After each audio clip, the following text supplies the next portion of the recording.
Shalom and welcome. We are living in a generation where the word of Yahuah has been forgotten. Religious entertainers have replaced the sword of the Spirit with smooth words that tickle the itching ears of their congregations. But in every generation, Yahuah raises up people like Josiah, people who will not be content to walk in man-made religion, people who find the Torah of Yahuah, take it to heart, and apply it to their lives completely. Yahuah is awakening hearts that will tear down false altars, cleanse the temple, and restore the covenant that has been lost through generations of neglect. Let's begin in 2 Kings 22. And Hilkiah the high priest said unto Shaphan the scribe, I have found the book of the Torah in the house of Yahuah.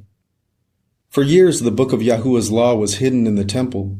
The priests still served, the sacrifices still burned, and the people still called themselves Yahuah's people. But the book that was the very foundation of the covenant had been forgotten. This is the tragedy of our time. The assemblies today hold the name of Yahuah, but still deny his Torah by their traditions. The book is still in the house, it's just unopened and unread. Baruch 1 says, We have sinned before Yahuah and disobeyed him, and have not hearkened unto the voice of Yahuah our Elohim, to walk in the commandments that he gave us openly. The book has been lost in the hearts of his people because of neglect, and when the word of Yahuah becomes neglected, darkness fills the temple. When Hilkiah found the book, he did not hide it, he sent it to the king, and Shaphan read it before Josiah, and the words of the Torah convicted his heart. It says, And it came to pass, when the king had heard the words of the book of the Torah, that he rent his clothes. That is the mark of true kingship, having a heart that hears and obeys the voice of Yahuah. The rediscovery of Torah always begins with a rediscovery of fear and reverence that leads us to repentance and obedience. Sirach 2, They that fear Yahuah will seek that which is well-pleasing unto him, and they that love him shall be filled with the Torah. When Josiah heard the Torah, he didn't try to justify or argue. He tore his garments. This was an outward sign of an inward change.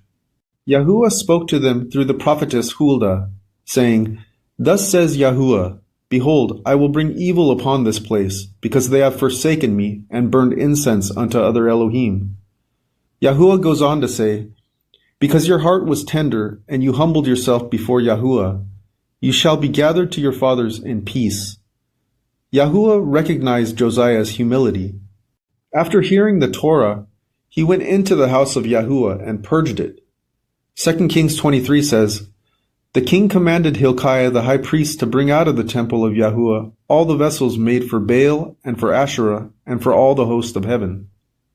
This is exactly what Yahuah is calling his assembly to do today, to cleanse the house of every false doctrine and pagan mixture that defiles his name.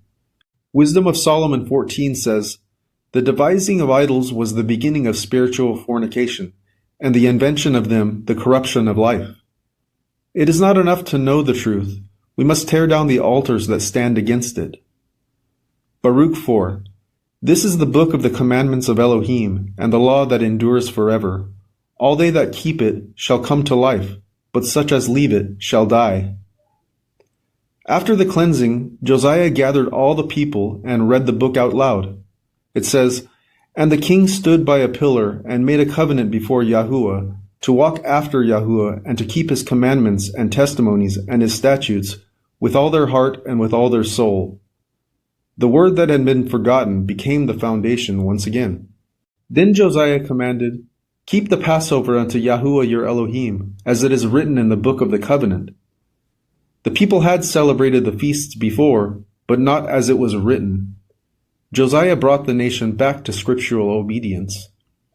2 Chronicles 35 says, There was no Passover like that kept in Israel since the days of Samuel the prophet. This is prophetic of the end-time awakening through Yahusha, the true Passover lamb. 2 Esdras 7, For my son Yahusha shall be revealed with those that be with him, and after these years shall my son the anointed die. The Apocrypha reveals the revelation of Yahusha as the Redeemer, centuries before his birth. Yahuah is awakening his chosen people to rediscover the covenant, to cast down idols, and to purify themselves. The same spirit that moved Josiah is being poured out again before Yahusha's return.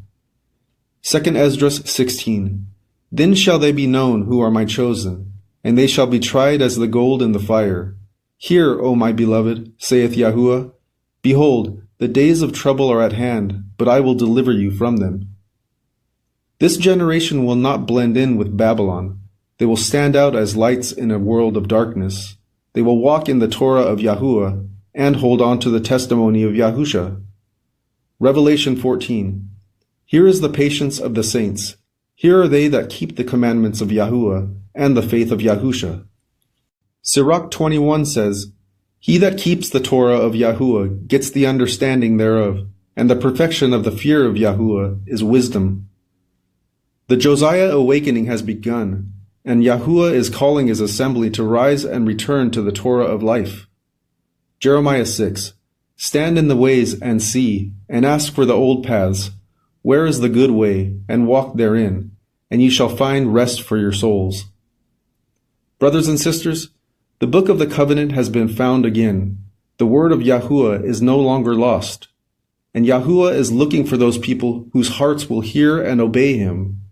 It's time for us to separate ourselves from man-made religion and rise up like Josiah did and return to the Torah of life. Shalom.